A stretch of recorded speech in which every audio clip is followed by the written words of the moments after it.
నమస్తే. కల్వకుంట్ల వారి వీధి నాటకాలు పార్ట్ నెంబర్ 3. సో ఇప్పటి వరకు 2 చూడడం జరిగింది. ఒకటేమో కల్వకుంట్ల చంద్రశేఖరరావుది, రెండోది కల్వకుంట్ల తారక రామారావుది. ఇక మూడోది మిగిలిందా అంటే ఇక కల్వకుంట్ల కవిత యొక్క ఆ నాటకాలు, మళ్ళీ వీధి నాటకాలు ఒక్కొక్కటిగా ఆమె బయట పెట్టేటువంటి పరిస్థితి కనపడతా ఉన్నది. అయ్యే అయిపోయినాయి, అలాగే వాళ్ళ అన్నది అయిపోయినాయి నాటకాలు. కొత్త నాటకాన్ని ఇలా కవిత బీసీ సంఘాలతో ఆడించేటువంటి నాటకాలని ఒక తెర మీదకి తీసుకురాబోతా ఉంది. నిన్న కొన్ని బీసీ సంఘాలతోటి మీటింగ్ పెట్టేటువంటి ప్రయత్నం చేస్తూ ఉంది. పెట్టి కాంగ్రెస్ పార్టీ పెట్టినటువంటి మేనిఫెస్టోలో 42% రిజర్వేషన్లకు సంబంధించినటువంటి వాటిపైన మా పోరాటం ఉంటుంది, 3వ తారీఖున ధర్నా చౌక్లో పెద్ద ఎత్తున నిరసన కార్యక్రమం ఉంటుందని చెప్పేసి ఆమె చెప్తా ఉంది. బీసీలకు రావాల్సినటువంటి వాటా పైన, బీసీలకు దక్కాల్సినటువంటి రిజర్వేషన్ల పైన, రానున్నటువంటి స్థానిక సంస్థల ఎన్నికల్లో బీసీలకు ఖచ్చితంగా కాంగ్రెస్ పార్టీ ఇచ్చినటువంటి మాటను నిలబెట్టుకోవాల్సినటువంటి అవసరం ఉంటుంది. ఒకవేళ లేకపోతే పెద్ద ఎత్తున బీసీ సంఘాలంతా ఉద్యమ బాట పట్టి ప్రభుత్వానికి ముచ్చెమటలు పట్టించేటువంటి పరిస్థితి ఉంటుంది. కానీ ఇక్కడ కల్వకుంట్ల కవిత ఒక చాకచక్యమైనటువంటి ఒక డ్రామాకి తెరలేపుతా ఉంది. ఇప్పటికే బీసీ సంఘాలన్నీ కూడా ఆ దిశగా ప్రయత్నం చేస్తూ ఉన్నాయి. ప్రభుత్వం పైన ప్రెషర్ని తీసుకురావడం జరుగుతూ ఉంది, ప్రభుత్వం పైన ఒత్తిడి తీసుకురావడం జరుగుతూ ఉంది. ఇచ్చినటువంటి హామీ ప్రకారం బీసీలకు కనుక రిజర్వేషన్లు దక్కకపోతే కన్ఫామ్గా కాంగ్రెస్ పార్టీకి బీసీలు నేతలు దూరం అయ్యేటువంటి పరిస్థితి ఉంటుందని చెప్పేసి ఇప్పటికే బీసీ వర్గాల నుంచి ప్రధానమైనటువంటి డిమాండ్ రేవంత్ సర్కార్కి ఒక హెచ్చరిక రూపంలో మరి ఆ పార్టీలో ఉన్నటువంటి కొంతమంది నేతలు సైతం కూడా బహిరంగంగానే విమర్శిస్తూ ఉన్నారు. ఎట్లయినా కానీ బీసీ ఈ కవిత కొట్లాడినా కొట్లాడకపోయినా, ఇలా కేటీఆర్ బయటకు వచ్చినా రాకపోయినా బీసీలకు దక్కాల్సినటువంటి 42% రిజర్వేషన్లు ఏవైతే ఉంటాయో అవి దక్కేటువంటి అవకాశం ఉంటుంది. కానీ ఆ దక్కినటువంటి దాంట్లో బీఆర్ఎస్ పార్టీ పాత్ర ఉంది, కవిత యొక్క పాత్ర ఉంది. కవిత కొట్లాడడం వల్లనే బీసీలకు 42% రిజర్వేషన్లు వచ్చినాయి. కవిత లేకపోయేది ఇలా బీసీ వర్గాలన్నీ కూడా వెనుకబడిపోయేది అని చెప్పేసి రేపు అటువంటి ప్రచారం రేపు జనాల్లోకి వెళ్తే ఎలక్షన్లలో ఈ రకమైనటువంటి ప్రచారం అంటే బీసీ వర్గాలని దగ్గరికి చేసుకోవాలన్నటువంటి ఒక ఆలోచనతో ఉంటుంది. మరి నిజంగా కూడా కవిత గారిని మనం అడగాల్సింది ఏంటంటే, వాళ్ళ నాయన 9.5 ఏళ్ళుగా ముఖ్యమంత్రిగా ఉన్నాడు, వాళ్ళ అన్న వాళ్ళ బావ మంత్రులుగా పనిచేసిండ్రు, ఈమె ఎమ్మెల్సీగా ఉన్నది, ఎంపీగా ఉన్నది. సో మీ నాయన మీ అన్న మంత్రివర్గంలో ఉన్నటువంటి సందర్భంలో మీరు బీసీలకు కల్పించినటువంటి వాటా ఎంత? ఒక దుర్మార్గమైనటువంటి చర్య. 33% ఉన్నటువంటి రిజర్వేషన్లు 18-20%కి తగ్గించుళ్ళు. మీ నాయన చేసినటువంటి వ్యవహారంతో కదా బీసీలంతా కూడా ఆగమైపోయింది. ఇవాళ ఏదైతే దొంగ అని చెప్పేసి మొత్తుకున్నటువంటి తీరుగా ఇలా కవిత యొక్క వ్యవహారం ఉన్నది. వాళ్ళ నాయన చేసినటువంటి ఒక దుర్మార్గమైనటువంటి చర్యతో బీసీలకు అన్యాయం జరిగింది. ఇవాళ బీసీలకు మేము అండగా ఉండమని చెప్పేసి ఒక దొంగ నాటకాన్ని కల్వకుంట్ల కవిత ఆడబోతా ఉంది. దీన్ని బీసీ వర్గాలు ఖచ్చితంగా గ్రహించాల్సినటువంటి అవసరం ఉన్నది. ఈ బీసీలకు ఇంకా వేరే వాళ్ళు ఉన్నారు కొట్లాటలు. మీరు కూకోరు 9.5 ఏళ్ళు 10 సంవత్సరాల పాటు తెలంగాణలో ఉన్నటువంటి ప్రజల యొక్క రక్తాన్ని దాగిండు.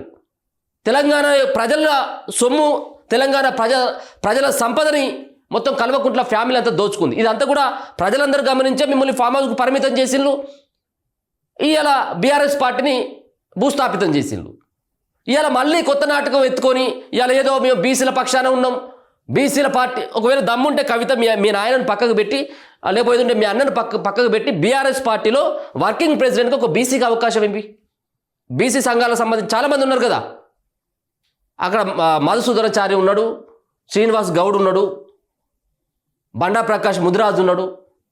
ఇట్లాంటి బీసీ వర్గాలకు ఒకవేళ కనుక మీకు దమ్మున్నట్టు అయితే ఉంటే వర్కింగ్ ప్రెసిడెంట్గా అయ్యి, లేకపోతే ఉంటే మీకు నిజంగా కూడా ఇంకా నమ్మకం ఉంది, బీసీల పట్ల ఇంకా ప్రేమ ఉంది అనుకున్నట్టు అయితే ఉంటే మీ పార్టీ ప్రెసిడెంట్ని చేరి. కల్వకుంట్ల చంద్రశేఖరరావు మీ నాయన బయటకు ఎట్లాగ వస్తలేడు కాబట్టి ఆయనకు ఒక 4 ఏళ్ళు పక్కకు పెట్టి ఒక బీసీ వర్గాల నుంచి ఏ సంబంధించినటువంటి నేతకైనా బీసీలకి ఆ పదవి కట్టబెట్టి చూద్దాం మీ దమ్ము ఏందో, నిజంగా కూడా మీరు ఆ బీసీల పట్ల మీకున్నటువంటి ప్రేమ ఏందో అర్థమవుతుంది. కానీ ఇలా 3వ తేదీనట ఇంకో పోయి అక్కడ నువ్వు ఏది 3న సినిమా చూపిస్తావు, ఏ సినిమా చూపెడతావు ఇంకా నువ్వు? ఆల్రెడీ ఢిల్లీలో చూపెట్టిండ్రు, ఈడీనో గీడీనో రా అన్నాడు కదా మీ నాయన, ఈడియా బోడియా రాబే రా అంటే వచ్చిండ్రు తీసుకొని పోయిండ్రు. సో మళ్ళీ నువ్వు ఇంకా ఇటువంటి సినిమా చూపిస్తాం ఇవన్నీ ఈ డ్రామాలన్నీ బంద్ చేయాల్సిందే. మిమ్మల్ని ఆడికి పంపించిండ్రు, ఏడికి మీరు ఉండుండి ప్రతిపక్ష హోదాలో ఉండుల్లి ప్రశ్నించాలని చెప్పేసి అన్నారు. కానీ ఈ విధంగా సినిమాలు చూపిస్తాం సీరియల్ చూపెడతామంటే నడవది. ఈమె 3వ తారీఖునట మొత్తం అంతా సినిమా చూపెడతాడట ధర్నా చౌక్ కాడ. ఎవరైనా చూసేటోళ్ళు ఉన్నట్టు ఉంటే ధర్నా చౌక్ కాడికి బోర్లి ఈ పుష్ప గిష్ప ఈ సినిమాలన్నీ పనికిరావు, వీళ్ళ నాటకాల ముంగట ఏ పుష్ప కూడా పనికిరాదు, ఏ యాక్షన్ సంబంధించినటువంటి సినిమాలు హాలీవుడ్ సినిమాలు కూడా కల్వకుంట్ల డ్రామా ముంగట ఏమి కూడా పనికిరావు. సో ఎవరైనా సినిమా చూడాలనుకుంటే టికెట్ లేనటువంటి సినిమా కల్వకుంట్ల కవితక్క ఆ రోజు ధర్నా చౌక్లో పెద్ద ఎత్తున చూపెడుతుందట. ఒకరు కాదు, దీంట్లో 40కి పైగా బీసీ సంఘాల నేతలు వస్తారట. మరి ఎవరు ఉన్నారు దీంట్లో అంటే ఒకసారి చూసినట్లయితే దీంట్లో బీసీల కోసం కొట్లాడుతున్నటువంటి ఏ ఒక్కరి పేరు లేదు.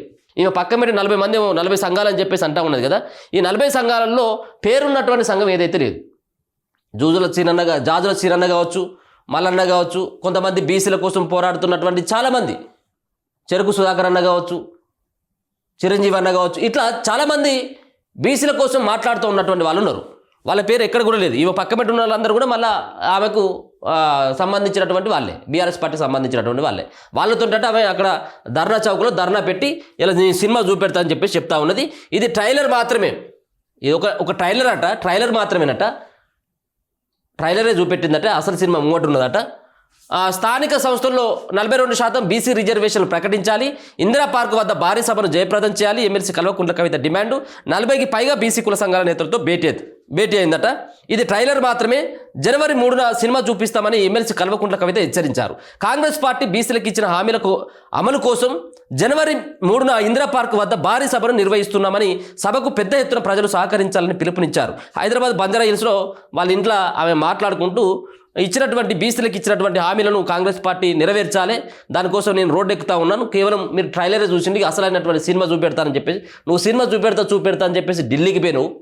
ఢిల్లీలో ఏ విధమైనటువంటి దాంట్లో ఇరుక్కునో అందరికీ తెలిసిందే.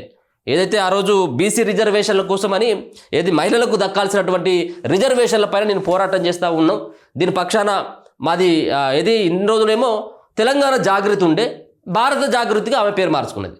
భారత జాగృతిగా పేరు మార్చుకున్నది. ఆ పేరు మార్చుకున్న తర్వాత ధర్నా చేసిన తర్వాత అట్నుంచి అటైపోయింది. మరి ఇప్పుడు ఇంకేమైతుందో చూడాలి. ఇవంతా కూడా కేవలం నాటకాలు, ఇవన్నీ ఒక డ్రామాలు.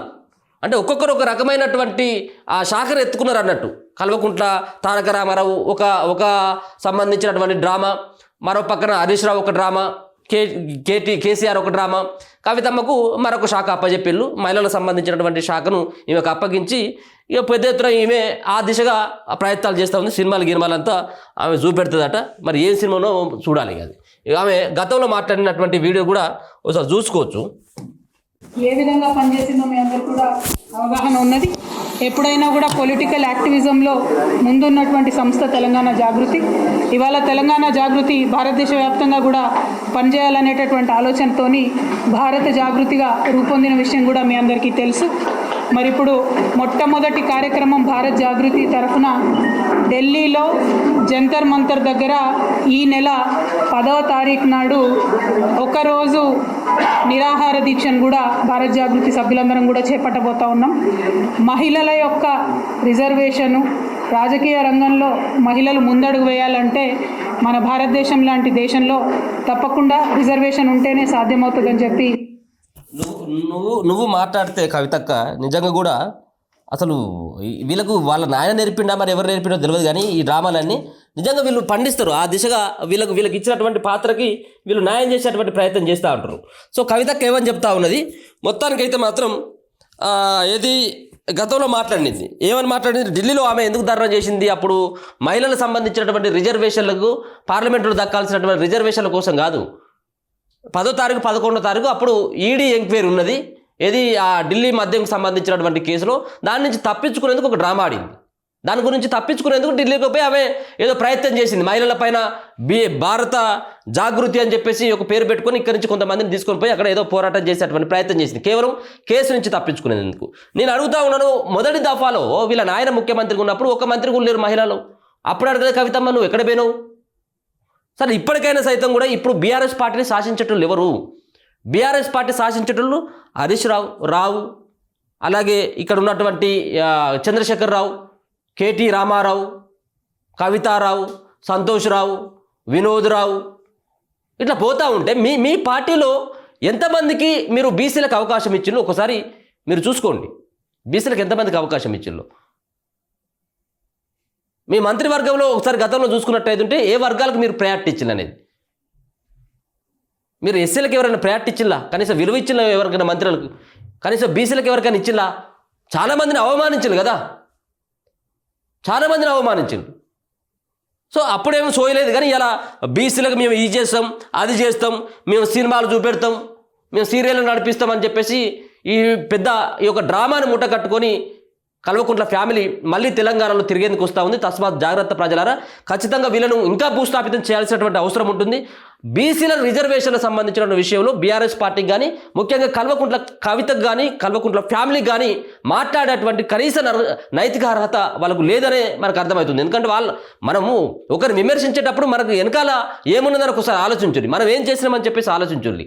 కానీ ఈ కవిత కానీ కల్వకుంట్ల కుటుంబంలో ఉన్నటువంటి ఏ వ్యక్తులు సైతం కూడా బీసీల కోసం ఉన్నటువంటి రిజర్వేషన్లు తీసి పడేసిండ్రు, ఉన్న రిజర్వేషన్లు పక్కన పెట్టేసిండ్రు కదా.